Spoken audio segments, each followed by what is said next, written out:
ಹಾಗಾಗಿ ಇವತ್ತಿನ ಈ ವಿಡಿಯೋದಲ್ಲಿ ನಾವು ನೌನ್ಗಳ ಬಗ್ಗೆ ತಿಳ್ಕೊಳ್ಳೋಣ. ನೌನ್ ಅಂದ್ರೆ naming words. We use nouns when we want to name the persons, places, animals or things. ವ್ಯಕ್ತಿಗಳು, ಸ್ಥಳಗಳು, ಪ್ರಾಣಿ ಪಕ್ಷಿಗಳು ಅಥವಾ ಯಾವುದೇ ವಸ್ತು, ಇವುಗಳ ಹೆಸರುಗಳನ್ನು ತಿಳ್ಕೊಳ್ಳೋದೇ ನೌನ್. ಕೆಲವನ್ನ ನಾವು ಎಣಿಸಬಹುದು, ಕೌಂಟಬಲ್ಸ್, ಕೆಲವನ್ನ ನಾವು ಎಣಿಸ್ಲಿಕ್ಕೆ ಆಗೋದಿಲ್ಲ. ಒಂದನ್ನ ಸಿಂಗ್ಯುಲರ್ ಅಂತ ಕರಿತೀವಿ, ಒಂದಕ್ಕಿಂತ ಹೆಚ್ಚಿದ್ರೆ ಅದನ್ನ ನಾವು ಪ್ಲೂರಲ್ ಅಂತೀವಿ. ಆದರೆ ಕೆಲವು ಸಿಂಗ್ಯುಲರ್ ಆಗೇ ನಾವು ಬಳಸಬೇಕು, ಅಂದ್ರೆ ಏಕವಚನದಲ್ಲೇ ಬಳಸಬೇಕು. ಕೆಲವನ್ನ ಬಹುವಚನದಲ್ಲೇ ಬಳಸಬೇಕು, ಅಂದ್ರೆ ಅದನ್ನು ನಾವು ಪ್ಲೂರಲ್ಸ್ ಅಂತೀವಿ. ಇನ್ನು ಕೆಲವಿದ್ದಾವೆ ಇಂಗ್ಲಿಷ್ನಲ್ಲಿ, they are strange plural forms. ಮುಂದಿನ ಭಾಗದಲ್ಲಿ ಏನೇನು ಬರುತ್ತೆ ಅನ್ನೋದನ್ನ ಇಂಟ್ರೊಡಕ್ಟರಿ ಆಗಿ ಈ ಸ್ಲೈಡ್ ಅಲ್ಲಿ ಹೇಳಿದ್ದೀನಿ. ಮುಂದೆ ನೀವು ಈ ಎಲ್ಲ ವಿಚಾರಗಳನ್ನ ವಿಸ್ತೃತವಾಗಿ ನೋಡಬಹುದು. ಆದರೆ ತುಂಬಾ ಮುಖ್ಯವಾಗಿ ನಾವು ಪ್ರಾಕ್ಟೀಸ್ ಮಾಡಬೇಕು. ಪ್ರಾಕ್ಟೀಸ್ ಮಾಡದಲ್ಲೇ ಇದ್ರೆ ಯಾವುದು ನಮಗೆ ಸಿಕ್ಕೋದಿಲ್ಲ. ಕೇವಲ ಕೇಳಿ ಸುಮ್ಮನಾದ್ರೆ ಯಾವುದು ನಮಗೆ ಸಿಗೋದಿಲ್ಲ. ಹಾಗಾಗಿ ಅದನ್ನು ನಾವು ಈ ರೀತಿಯಾಗಿ ಪ್ರತಿಯೊಂದು ವಿಡಿಯೋದಲ್ಲೂ ಕೊನೆಯ ಭಾಗದಲ್ಲಿ ನಾನು ನಿಮಗೆ ಸಾಕಷ್ಟು ಪ್ರಾಕ್ಟೀಸ್ ಮೆಟೀರಿಯಲ್ಸ್ ಕೊಡ್ತೇನೆ. ಅದನ್ನು ನೀವು ಹೆಚ್ಚು ಹೆಚ್ಚಾಗಿ ಪ್ರಾಕ್ಟೀಸ್ ಮಾಡಬೇಕು.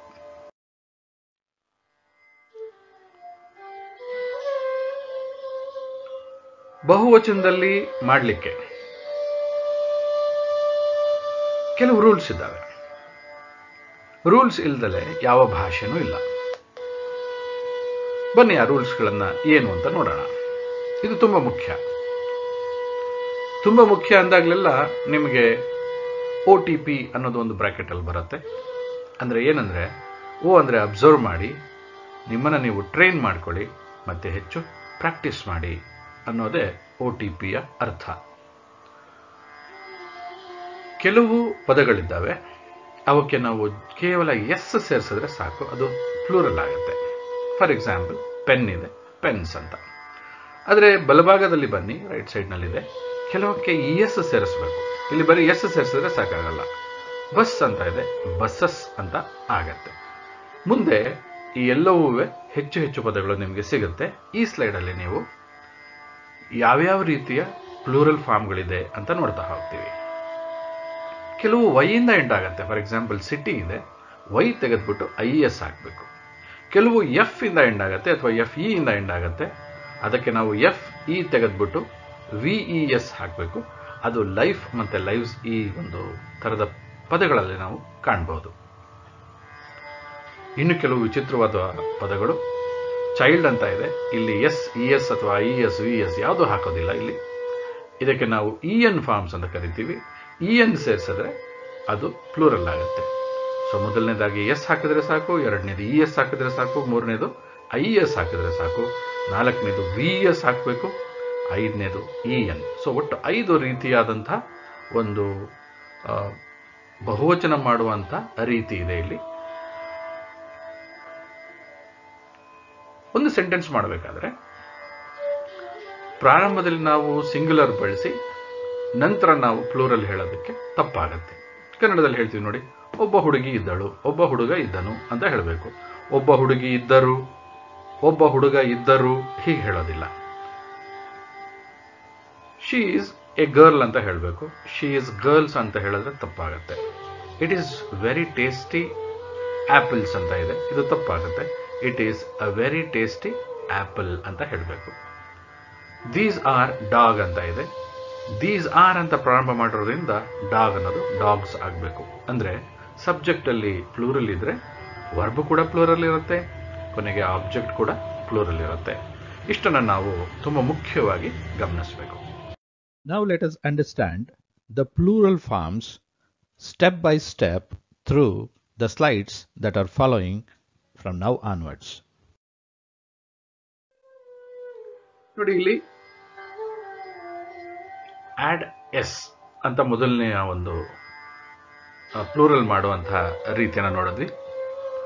ಕಾರ್ ಅಂತ ಇದೆ, ಕಾರ್ಸ್ ಆಗತ್ತೆ. ಐ ಅಂತಿದೆ, ಎಸ್ ಹಾಕಿದ್ರೆ ಸಾಕು, ಪ್ಲಾನ್ ಪ್ಲಾನ್ಸ್ ಆಗತ್ತೆ. Shirt shirts, hand hands, room rooms, idea ideas, scale scales, pencil pencils, book books, doctor doctors, teacher teachers. ಅಂದರೆ ಆರ್ ಇಂದ ಎಂಡ್ ಆದರೆ ಎಸ್ ಹಾಕಿದ್ರೆ ಸಾಕು. ಎನ್ ಇಂದ, ಟಿ ಇಂದ, ಡಿ ಇಂದ, ಎಂ ಇಂದ, ಇ ಅಥವಾ ಎ ಇಂದ, ಎಲ್, ಕೆ, ಆರ್ ಈ ಥರ ಪದಗಳು ಎಂಡ್ ಆದರೆ ನಾವು ಎಸ್ ಹಾಕಿದ್ರೆ ಸಾಕು. ಹೀಗೇನೋ ಒಂದು ಅಂದಾಜು ಮಾಡಬಹುದು ಅಂತ ಅನ್ಸುತ್ತೆ. ಇನ್ನೊಂದು ಕೆಲವು ಪದಗಳು ನಾವು ನೋಡೋಣ ಬನ್ನಿ. ಎಸ್ ಹಾಕಿದ್ರೆ ಸಾಕು. ಜಾರ್ ಅಂತಿದೆ ನೋಡಿ, ಇಲ್ಲೂ ಆರ್ ಇದೆ, ಎನ್ ಇದೆ. ಹಾಗಾಗಿ ಇದಕ್ಕೆ ನಾವು ಕೇವಲ ಎಸ್ ಹಾಕಿದ್ರೆ ಸಾಕು. ಬಲಗಡೆ ಕೆಲವು ಪದಗಳಿವೆ ನೋಡಿ. ಇವನ್ನ ನಾವು ವರ್ಬ್ಸ್ ಅಂತ ಕರಿತೀವಿ. ಟಾಕ್ ಅಂತ ಇದೆ, ಮಾತಾಡೋದು. ಸಿಂಗ್ ಅಂದ್ರೆ ಹಾಡು ಹೇಳೋದು, ವಾಕ್ ಅಂದ್ರೆ ನಡೆಯೋದು, ರೀಡ್ ಓದೋದು, ರೈಟ್ ಬರೆಯೋದು, ರೆಫರ್ ಅಂದ್ರೆ ಪುಸ್ತಕಗಳಲ್ಲಿ ನಾವು ಕೆಲವನ್ನ ಅವಲೋಕನ ಮಾಡ್ತಕ್ಕಂಥದ್ದು, ಥಿಂಕ್ ಅಂದ್ರೆ ಯೋಚನೆ ಮಾಡೋದು, ಲಾಫ್ ಅಂದ್ರೆ ನಗೋದು, ಲಿಸನ್ ಅಂದ್ರೆ ಕೇಳಿಸ್ಕೊಳ್ಳೋದು, ಸ್ಪೀಕ್ ಅಂದ್ರೆ ಮಾತಾಡೋದು. ಇವೆಲ್ಲ ಪದಗಳು ನೌನ್ಗಳಲ್ಲ. ಆದರೆ ಇವಕ್ಕೂ ಕೂಡ ನಾವು ಸಬ್ಜೆಕ್ಟ್ ಮತ್ತೆ ವರ್ಬ್ ಟ್ಯಾಲಿ ಆಗಬೇಕು ಅಂತಂದ್ರೆ ಇವಕ್ಕೂ ಕೂಡ ಎಸ್ ಹಾಕಬೇಕು. ಇಲ್ಲಿ ಕೂಡ ನಾವು ಎಸ್ ಹಾಕಿದ್ರೆ ಸಾಕು. ಆದರೆ ಬಲಗಡೆ ಇರ್ತಕ್ಕಂಥ ಪದಗಳು ವರ್ಬ್ಸ್. ಕೆಲವು ಪದಗಳಿವೆ ಇವಕ್ಕೆ ಎಸ್ ಹಾಕಿದ್ರೆ ಸಾಕಾಗಲ್ಲ ಅಂತ ನಾವು ಹಿಂದೆ ನೋಡಿದ್ದೀವಿ. ಎಸ್ ಹಾಕಬೇಕು. ಬಸ್ ಅಂತ ಇದೆ, ಬಸ್ಸಸ್ ಆಗತ್ತೆ. Ass, asses, pass, passes, miss, misses, class, classes, address, addresses. ಅಂದರೆ ಒಂದಿದ್ರೆ ಎಸ್ ಹಾಕಿದ್ರೆ ಎಸ್ ಇದೆಯಲ್ಲ ಹೇಗೆ ಎಂಡ್ ಆಗಿದೆ ಅಷ್ಟೇ ಸಾಕು. ಆದರೆ ಪದಗಳು ಎಸ್ ಅಲ್ಲಿ ಎಂಡ್ ಆದರೆ ಹಾಗಾದ್ರೆ ಇಂಥ ಪದಗಳಿಗೆ ಇ ಎಸ್ ಹಾಕಬೇಕಾಗತ್ತೆ. ಅಥವಾ ಪದಗಳು ಸಿ ಹೆಚ್ ಇಂದ ಎಂಡ್ ಆದರೆ ಚ ಅಂತ ಸೌಂಡ್ ಬರುತ್ತೆ. ಈ ಥರ ಚ ಅಥವಾ ಸ ಅಂತ ಎಂಡ್ ಆಗುವಂಥ ಪದಗಳು ಇವಕ್ಕೆ ನಾವು ಇ ಎಸ್ ಹಾಕಬೇಕು. ಬರೀ ಎಸ್ ಹಾಕಿದ್ರೆ ಸಾಕಾಗಲ್ಲ. Inches, teaches, bunches, matches, watches, benches ಈ ಥರ ಪದಗಳಿಗೆ ನಾವು ಪ್ಲೂರಲ್ ಮಾಡ್ತೀವಿ. ಇ ಎಸ್ ಹಾಕಿದ್ರೆ ಪ್ಲೂರಲ್ ಆಗೋ ಪದಗಳನ್ನು ನಾವು ಕೆಲವು ನೋಡಿದ್ವಿ. ಇನ್ನು ಕೆಲವು ಪದಗಳು ನೋಡೋಣ. ಎಸ್ ಮತ್ತೆ ಸಿ ಹೆಚ್ ಪದಗಳ ನಂತರ ಎಕ್ಸ್ ಇಂದ ಎಂಡ್ ಆಗುವಂಥವು, ಎಸ್ ಎಚ್ ಅಂದ್ರೆ ಶ ಇಂದ ಎಂಡ್ ಆಗುವಂಥವು, ಜಿಇ ಅಂದ್ರೆ ಜ ಇಂದ ಎಂಡ್ ಆಗುವು. ಹೀಗೆ ಕೊನೆಗೊಳ್ತಕ್ಕಂಥ ಪದಗಳಿಗೆ ನಾವು ಇ ಎಸ್ ಹಾಕ್ತೀವಿ. Taxes, boxes, foxes, dishes, bushes, washes, brushes, finishes, badges, bridges, fridges, lodges, encourages. ಹೀಗೆ ಕೆಲವು ಪದಗಳು ಎಕ್ಸ್, ಶ ಅಥವಾ ಜ ಹೀಗೆ ಕೊನೆಗೊಳ್ತಕ್ಕಂಥ ಪದಗಳನ್ನು ನಾವು ಪ್ಲೂರಲ್ ಮಾಡಬೇಕಾದ್ರೆ ಈ ರೀತಿಯಾಗಿ ಮಾಡ್ತೇವೆ.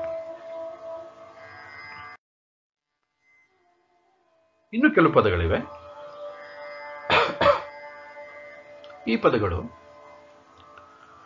ಡು, ಡಸ್ ಆಗತ್ತೆ. ಗೋ, ಗೋಸ್ ಆಗತ್ತೆ.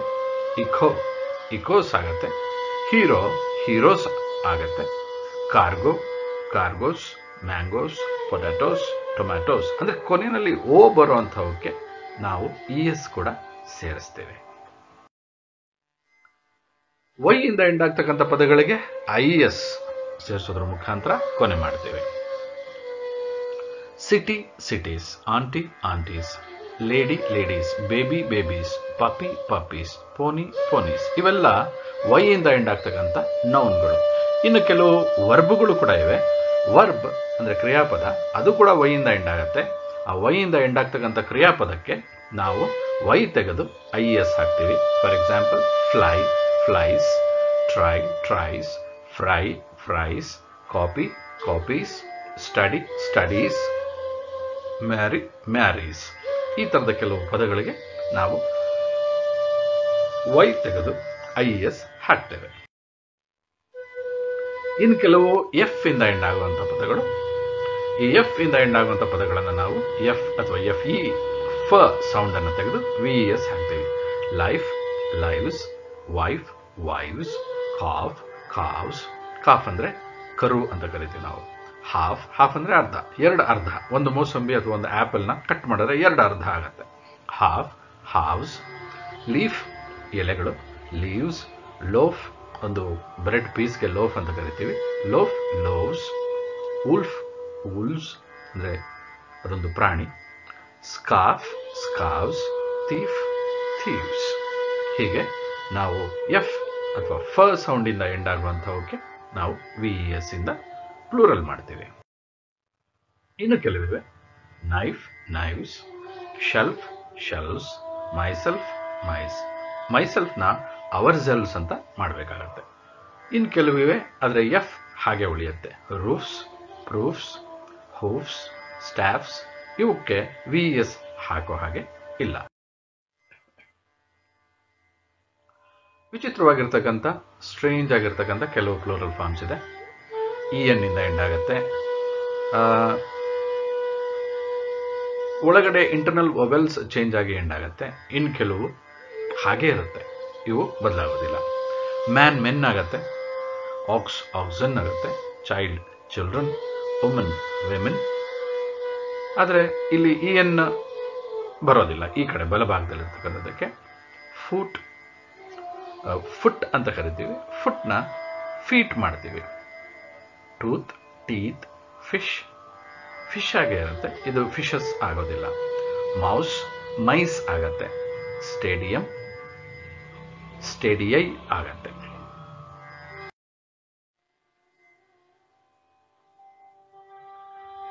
ಇನ್ನು ಕೆಲವಿವೆ, ಗಮನಿಸಿ. ಈ ವಿಚಿತ್ರವಾದಂಥ ಕೆಲವು ಈ ಪ್ಲೂರಲ್ ಫಾರ್ಮ್ಸ್ ಇದ್ದಾವೆ ನೋಡಿ. ನಾವು ಕೆಲವು ಪ್ಲೂರಲ್ ಫಾರ್ಮ್ಸ್ ಇವೆ. Plural of man is men. However plural of PAN is not pen. Man men ಆದರೆ ಪ್ಯಾನ್ ಪೆನ್ ಆಗಬೇಕಲ್ಲ, ಆದರೆ ಪ್ಯಾನ್ ಪೆನ್ ಆಗೋದಿಲ್ಲ, ಪ್ಯಾನ್ ಪ್ಯಾನ್ಸ್ ಆಗತ್ತೆ. ಹಾಗೆ ಬಾಕ್ಸ್ ಬಾಕ್ಸಸ್ ಆದರೆ ಆಕ್ಸ್ ಆಕ್ಸನ್ ಆಕ್ಸಸ್ ಆಗಬೇಕು, ಆದರೆ ಆಕ್ಸನ್ ಆಗತ್ತೆ. ಹಾಗೆ ದಟ್ ದೋಸ್ ಆದರೆ ಹ್ಯಾಟ್ ಹೋಸ್ ಆಗಬೇಕಿತ್ತು, ಆದರೆ ಆಗೋದಿಲ್ಲ, ಅದು ಹ್ಯಾಟ್ಸ್ ಆಗತ್ತೆ. Notice the strange, peculiar and weird plural forms in English language. ಇನ್ನು ಇವೆ. ಫೂಟ್, ಫೀಟ್ ಆದಮೇಲೆ ಬೂಟ್, ಬೀಟ್ ಆಗಬೇಕಿತ್ತು, ಆದರೆ ಆಗಲ್ಲ, ಬೂಟ್ಸ್ ಆಗತ್ತೆ. ಹಾಗೆ ಹೌಸ್, ಹೌಸಸ್ ಆದರೆ ಮೌಸ್, ಮೌಸಸ್ ಆಗಬೇಕಿತ್ತು, ಆಗೋದಿಲ್ಲ, ಅದು ಮೈಸ್ ಆಗತ್ತೆ. ಹಾಗೆ ಟೂತ್, ಟೀತ್ ಆದರೆ ಬೂತ್, ಬೀತ್ ಆಗಬೇಕಿತ್ತು, ಆದರೆ ಬೂತ್ಸ್ ಆಗತ್ತೆ. ಹಾಗಾಗಿ English is a very funny language. ಬನ್ನಿ, ಕೆಲವು ಸೆಂಟೆನ್ಸ್ಗಳಿವೆ. A soldier is a brave man. ಇದು ಸಿಂಗ್ಯುಲರ್ ಅಲ್ಲಿದೆ. ಪ್ಲೂರಲ್ ಅಲ್ಲಿ soldiers are brave men. So soldier ಅಂತ ಬಂದಾಗ ಎ ಬರುತ್ತೆ, ಹಾಗಾಗಿ ಈಸ್ ಬಂದಿದೆ, ಸಿಂಗ್ಯುಲರ್ ಬಂದಿದೆ. ರೆಡ್ ಇಂಕಲ್ಲಿ ಇರ್ತಕ್ಕಂಥದ್ದೆಲ್ಲ ಸಿಂಗ್ಯುಲರು, ಬ್ಲೂನಲ್ಲಿರೋದು ಪ್ಲೂರಲ್ಲು. ಸೊ ಸೋಲ್ಜರ್ ಸೋಲ್ಜರ್ಸ್ ಆಗತ್ತೆ, ಈಸ್ ಆರ್ ಆಗತ್ತೆ, ಮ್ಯಾನ್ ಮೆನ್ ಆಗತ್ತೆ. ಗಮನಿಸಿ ಸಿಂಗ್ಯುಲರ್ ಇಂದ ಪ್ಲೂರಲ್ ಹೇಗಾಗ್ತಾ ಇದೆ ಅಂತ. An elephant has a tail. Elephants have tails. Give them milk. Them ಅಂದ್ರೆ ಅವ್ರಿಗೆ ಅಂತ. Give her milk. ಹರ್ ಅಂದ್ರೆ ಅವಳಿಗೆ ಅಂತ. Give her milk. They took their pencils. She took her pencil. So ಹೇಗೆ ಸಿಂಗ್ಯುಲರ್ ಇರೋದು ಪ್ಲೂರಲ್ ಆಗಬೇಕಾದ್ರೆ ಸೆಂಟೆನ್ಸ್ ಅಲ್ಲಿ ಯಾವ ರೀತಿ ಬದಲಾವಣೆ ಆಗುತ್ತೆ ಅನ್ನೋದನ್ನ ನಾವಿಲ್ಲಿ ಗಮನಿಸಬೇಕು. Thanks for watching this video. Do put your valuable comments in comment box. If it's worth watching, please like the video and share it with your friends. Don't forget to subscribe our channel and click on the bell icon to get our upcoming videos. Watch all the videos from the beginning to go step by step for better results. See you in the next video. Till then, keep smiling and keep learning.